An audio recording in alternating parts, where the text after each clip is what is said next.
Começou. Vamos lá.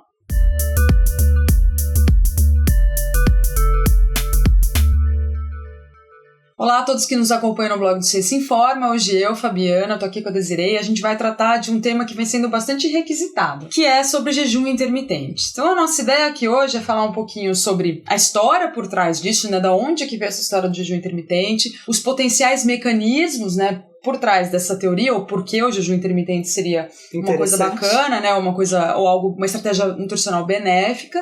E aí a gente vai falar um pouquinho sobre os resultados, né, os estudos sobre esses efeitos do jejum intermitente. Então, sobre a história do jejum intermitente, o que a gente tem? A gente fala que, na verdade, não é por um acaso que as pessoas se apaixonam por uma ideia, né? É porque, normalmente, a base, né, o que as pessoas justificam faz sentido. E o jejum intermitente é assim também. A história do jejum intermitente, ela vem do quê? Que os nossos antepassados, né, que o nosso corpo está evoluindo há milhões de anos, as pessoas não comiam, né, os nossos antepassados não se alimentavam a cada 4 vezes por dia.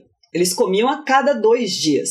E olha lá, né? Às vezes comiam uma vez por semana. Então, que eles falam é o seguinte: não faz sentido, o nosso corpo não está adaptado para fazer tantas refeições por dia. Isso seria um desgaste para o nosso corpo. Então, a ideia é ficar um longo período de jejum, que o nosso corpo estaria bem adaptado a isso. Então, quando a gente pensa evolutivamente, realmente faz muito sentido. E quando a gente pensa bioquimicamente, né, o desgaste do nosso corpo também faz sentido, né? A gente sabe que os nossos genes são expressos de determinadas formas, isso leva à formação de proteínas, né, uma coisa mais bonita, né, um pouco mais complexa. E o que muita gente defende é isso, né, que esses longos períodos de jejum talvez sejam necessários para que nós expressemos nossos genes e, portanto, para que nós sintetizemos essas proteínas de forma adequada ou de forma a qual o nosso corpo estaria adaptado, né? Na verdade, essa seria a questão. Então, uma das coisas que a gente sabe é que a restrição calórica crônica, que é o que se tem hoje, né, como padrão, né, então você vai muitas vezes no nutricionista, diz que você quer perder peso, emagrecer, enfim, e é passada para essa pessoa uma dieta hipocalórica, né, hipoenergética, que nada mais é do que você consumir menos caloria do que você gasta ao longo de todos os dias. E isso leva a um déficit energético crônico. E esse déficit energético crônico tem consequências. E vocês já abordaram, né, algumas dessas consequências num vídeo recente, né, sobre por que é tão fácil engordar, enfim.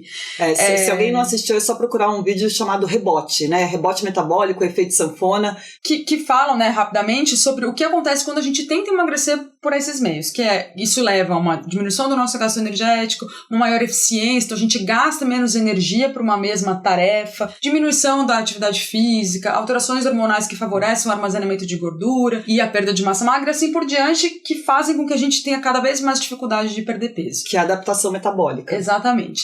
Pois muito bem, o que pessoas que defendem o jejum intermitente dizem é que quando você faz o jejum intermitente, você tem alguns dias em que você tem o déficit energético, né? Mas em outros dias você tem um balanço energético, né? Então, se você fizer, por exemplo, o que eles chamam de alternate day fasting, né? Que é o dia alternado, né? De jejum, então você consumiria aí 25% do seu valor energético diário num dia e no dia seguinte, à vontade. No dia seguinte, 25%, no dia seguinte, à vontade. Então, nesses dias que são à vontade, você tem um equilíbrio energético. E isso atenuaria, então, essa adaptação metabólica. Seria parecido, né, Fabi, com o que antigamente eles chamavam assim, o pessoal fala de dar um susto metabólico, né, ou de não deixar o organismo entrar numa zona de conforto.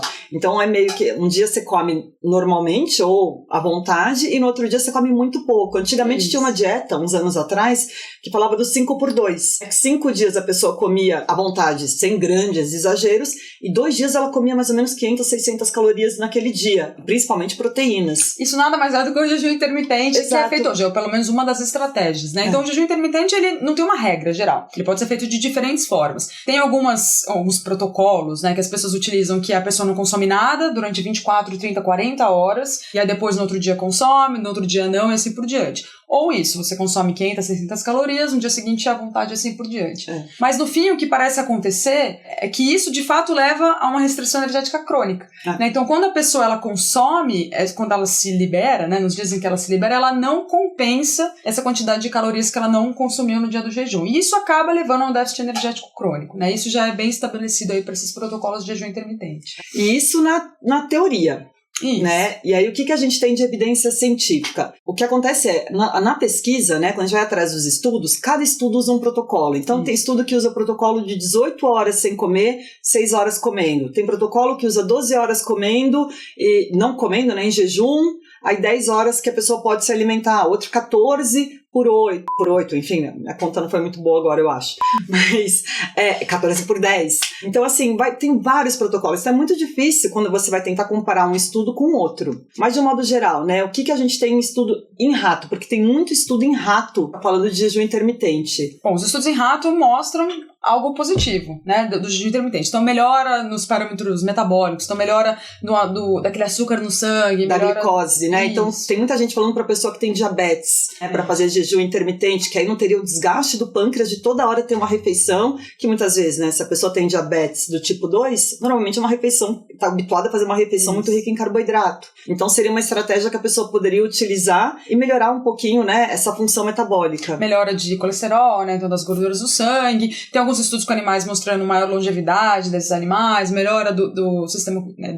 da cognição, enfim, e assim por diante. Agora, quando a gente traz isso para humanos, é que a zona aí fica um pouquinho mais obscura, né, porque esses resultados, eles não são tão consistentes em humanos, mas é bom a gente atentar para um detalhe. O que os estudos mostram com o jejum intermitente, se esse jejum intermitente levar a um déficit energético crônico, isso leva a uma perda de peso e perda de gordura. E isso é razoavelmente consistente, até mesmo em estudo com humanos. Então parece ser uma estratégia legítima para esse fim. É importante a gente dizer isso. Parece sim que é uma estratégia que leva a um déficit energético para algumas pessoas com maior facilidade, né, do que restringir aquelas calorias todos os dias de forma constante.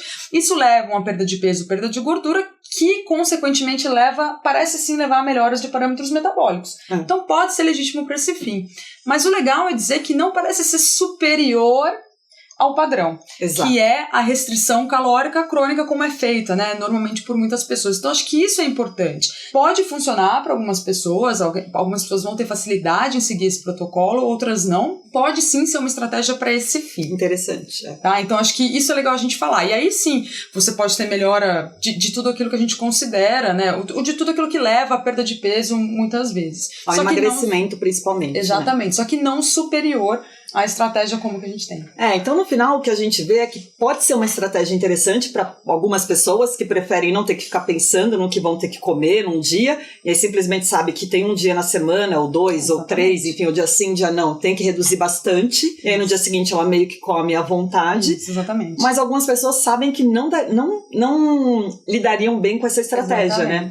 Mas tem um protocolo em particular, só pra gente terminar o vídeo, que eu acho muito interessante, que a gente estava discutindo antes, que é aquele vídeo que é aquele protocolo que a pessoa fica 14 horas sem comer, overnight, né, durante a noite. Então a pessoa para de comer, por exemplo, às 8 da noite, e aí ela ficou essas 6 horas até a meia-noite e vai comer depois das 10, 11 da manhã. Que não é nada absurdo, né? Não, e funciona bem também. Pra muita gente funciona bem. Os estudos mostram que pode ter um efeito benéfico nesse sentido. E aí até entra assim, algumas pessoas já não têm mesmo fome de manhã, e aí ir direto pro almoço para elas, ou comer uma fruta esse horário e ir pro almoço, não descompensa. Mas aí, novamente, a gente vai fazer um vídeo agora, que a gente vai colocar o ar na semana seguinte, que é o lado B do jejum intermitente, Isso, né? Porque pode sim trazer algumas consequências para as pessoas. Aí é aquela questão que a gente sempre fala, o autoconhecimento. Será que isso pode funcionar para mim ou não? Senão eu posso acabar tendo um rebote emocional muito grande. Então acho que para resumir, né, pode ser uma estratégia legítima, não é superior ao que se tem hoje como padrão, que é o déficit energético crônico, não tem nenhuma vantagem sobre aquela adaptação metabólica, mas pode ter um lado B da história que a gente vai abordar aí no vídeo da semana que vem. Até lá! Até!